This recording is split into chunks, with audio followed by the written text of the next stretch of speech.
Homem ameaça ex-companheira com uma faca e acaba preso. A mulher conseguiu acionar a tempo a PM, que chegou ao local e prendeu o acusado, que ainda não tinha passagens pela polícia. Defesa Civil emite alerta de emergência para incêndios no interior de São Paulo. Feriado aumenta o fluxo de veículos nas estradas. A atenção deve ser redobrada.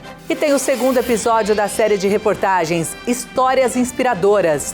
Conversamos com o cineasta de Rio Claro que ganhou o mundo, acumula produções e premiações. Uns 14 anos é que de fato eu tinha muito interesse de realmente se tornar um cineasta. Hoje é quarta-feira e esses são os destaques do RC Notícias que começa a partir de agora.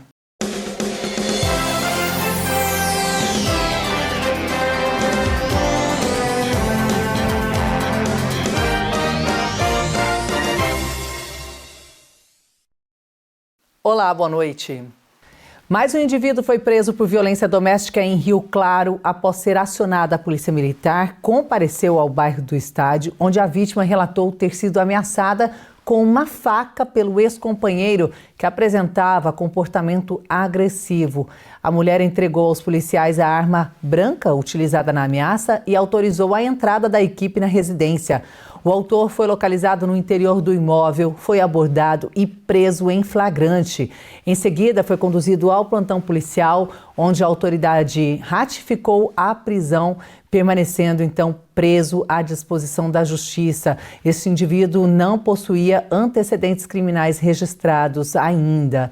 E olha, nós temos acompanhado que muitas mulheres têm sido salvas porque estão conseguindo acionar a tempo as forças de segurança. Caso contrário, a gente não sabe qual seria o resultado. E a Defesa Civil emitiu um alerta de emergência para incêndios no interior de São Paulo durante o feriado. É isso mesmo, olha, o estado de emergência representa o mais alto nível de risco e é atribuído quando as condições meteorológicas atingem patamares extremos. O período entre junho e outubro é considerado aí de fase vermelha para incêndios, por ser a época mais seca do ano e a mais propensa a focos de queimadas nas matas. Uma massa de ar seco e a baixa umidade relativa do ar entre quinta e sábado, que pode ficar abaixo dos 30% na região norte e noroeste de São Paulo, levaram então a Defesa Civil do Estado de São Paulo a emitir o alerta. Importante tomar os cuidados para evitar incêndios de grandes proporções, como já vimos em outros anos.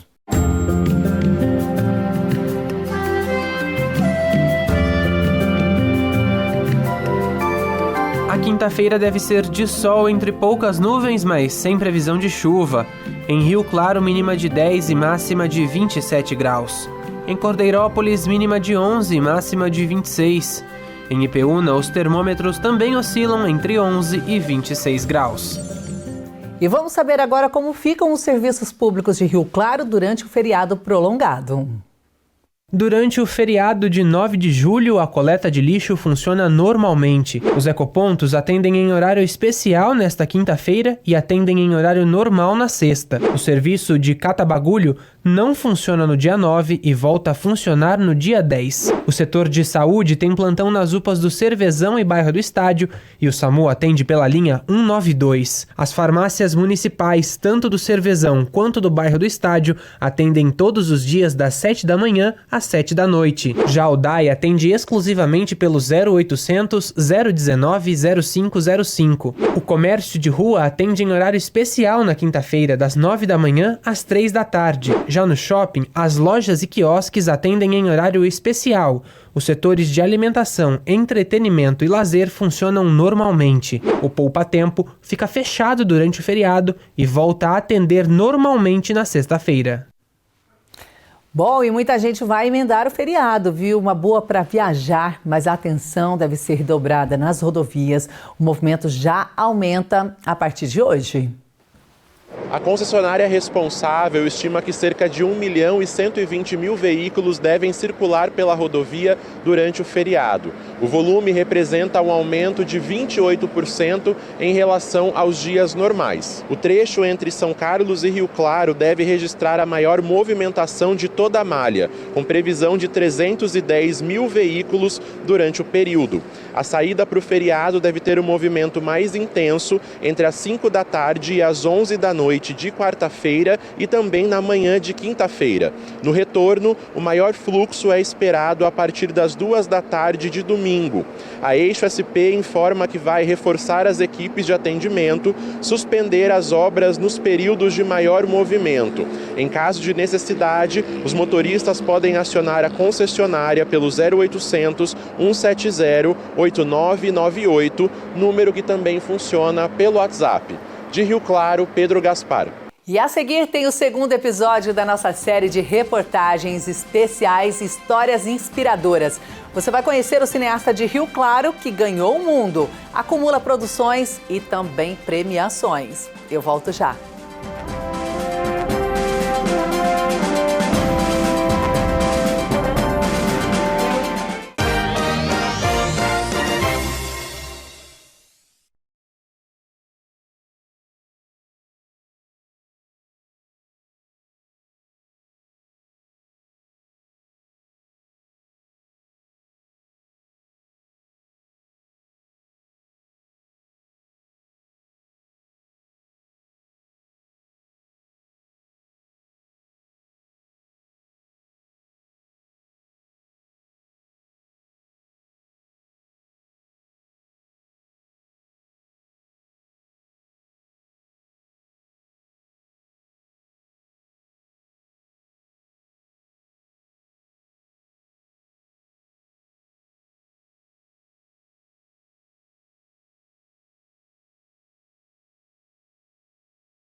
Estamos de volta e para você que está em busca de emprego, confira algumas vagas em Rio Claro.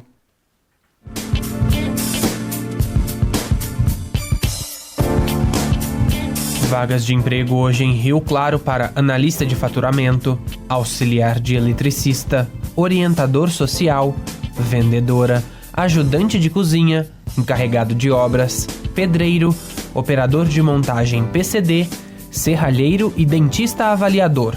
Os interessados devem procurar o Conecta na Rua 3, número 1636, no centro, ou acessar o portal na internet. E chegou a hora do nosso segundo episódio da série especial de reportagens Histórias Inspiradoras. A trajetória de hoje é do cineasta de Rio Claro que ganhou o mundo. Também não se limitou para realizar o sonho de fazer filmes. Começou ainda criança registrando momentos com a câmera do pai. Depois foi para a universidade e provou que era possível fazer produções utilizando o celular bem antes de tanto avanço das tecnologias. Atualmente acumula trabalhos premiados, inclusive internacionalmente.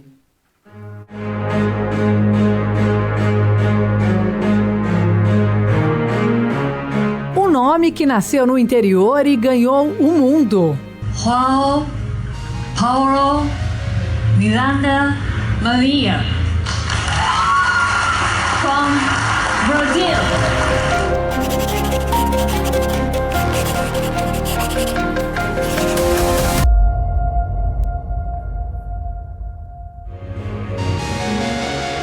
Mas antes, vamos voltar a este filme e falar de um jovem idealista que buscava uma forma inovadora de fazer cinema.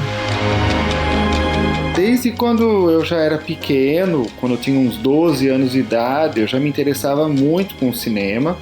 Eu lembro que enquanto eu ajudava lá os meus pais, eu acabava pegando emprestado do meu pai uma câmera fotográfica que eu levava na mochila e tirava foto. Eu tirava foto de alguns bairros, algumas pessoas, sabe? Um pouco a rotina do dia a dia. E aí foi aí que me interessou, essa coisa da fotografia já com 12 anos. Aí quando eu tinha uns 14 anos, é que de fato eu tinha muito interesse de realmente se tornar um cineasta. Mas era aquele sonho, imaginando que seria impossível. Mas os meus pais sempre assim me apoiaram, né? Eu sempre trabalhei com eles no restaurante, mesmo que não tinha ninguém da família que era artista, mas eles sempre apoiaram e acreditavam nesse meu sonho, né? Entre insights e diversas películas, tem construído sua trajetória, acreditou em seus objetivos e não desistiu. Mas claro, para chegar onde está, se dedicou aos estudos e novas descobertas. Eu acabei seguindo fazendo uma graduação, né, de cinema em bacharel, só que na verdade eu até cheguei a trabalhar lá no Rio de Janeiro, que foi onde eu fiz a minha faculdade. Cheguei a fazer um estágio como assistente de produção. A primeira experiência com cinema foi quando eu fui fazer um estágio no Polo Municipal de Cinema lá do Rio de Janeiro, e que aonde estava se gravando Lisbela e o Prisioneiro, e que foi aonde eu tinha, né, visto, por exemplo, o Selton Mello e tudo mais, né? E que aí depois eu pensei, mas caramba, como fazer cinema, né? E eu pensava um cinema mais autoral. Acabei voltando para morar com meus pais em Rio Claro e ao mesmo tempo fazer um mestrado na Unicamp, que também sempre me interessou muito essa parte teórica, né, das imagens e do som. Então, todo um lado filosófico por trás, né, das câmeras, não a parte prática apenas. O cineasta iniciou a sua carreira ainda muito jovem e com uma proposta que até então nem era utilizada para tal fim. Mas ele revolucionou a forma de produzir. Hoje é muito comum o uso de celular para fazer conteúdos, mas lá no passado isso parecia impossível. Porém, o diretor instigou a produção de filmes e, inclusive, foi premiado.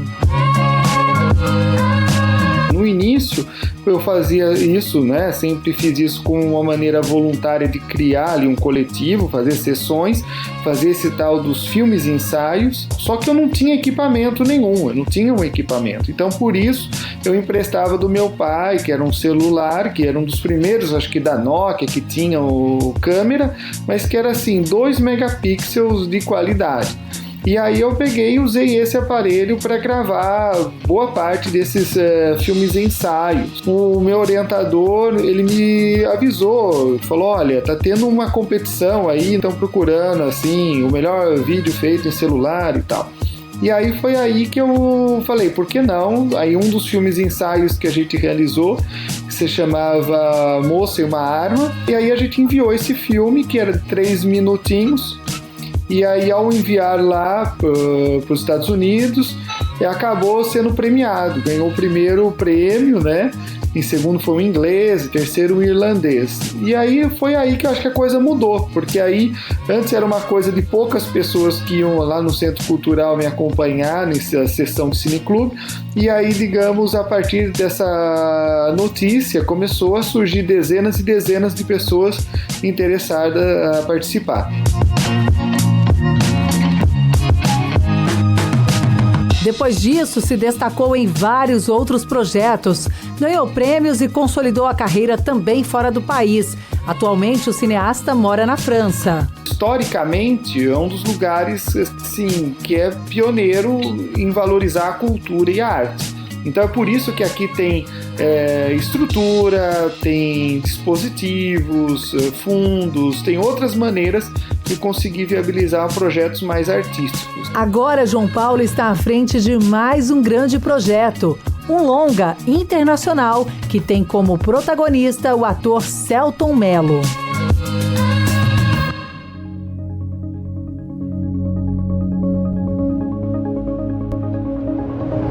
O filme, nós temos o nome que é Eu Não Sei Quem Fui, e essa é uma ideia que surgiu, como eu estava explicando, entre eu e o Selton, e que envolve coisas da vida dele e da minha vida, da minha rotina aqui. Então, basicamente, é um pouco a história de um cineasta, assim como ele e como eu. Bom, mas ele adiantou em primeira mão que sim, terá produção para o próximo ano com o tema autismo e que em breve deve estar em Rio Claro para novos projetos por aqui. Eu não vejo a hora aí, como eu falei, em julho e agosto eu vou aí visitar Rio Claro, vou visitar familiares, meus irmãos e outros parentes, e também passar um tempo junto com o coletivo, que eu fundei, que continua até hoje aí.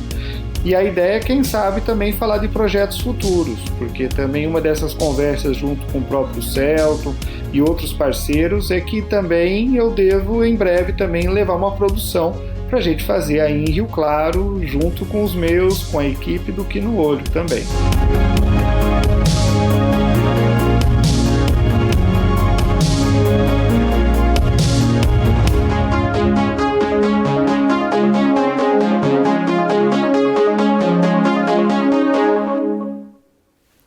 Olha só, mais uma história inspiradora que nós tivemos a honra de contar para você. Nós acompanhamos nessa trajetória do João Paulo, desde quando ele estava aqui com o coletivo Que no Olho, como ele disse, e agora ele nos concedendo a entrevista diretamente lá da França e já em primeira mão adiantou aí os novos projetos que deve estar em Rio Claro em breve. Com certeza ele vai visitar aqui as dependências da TV Claré, da Claretiana FM também para conversar e trazer mais novidades. Muito obrigada e muito sucesso para você também, João Paulo. E olha, lembrando que amanhã, feriadão, tem RC Notícias e tem mais um episódio dessa série especial para você. Não vou revelar, você vai ter que estar aqui com a gente para acompanhar, tá certo? Muito bem, o RC Notícias vai ficando por aqui, mas estamos de volta amanhã, hein? Feriadão tem RC Notícias, 12:30 e também às 10 da noite. Eu te espero. Até lá. Tchau, tchau.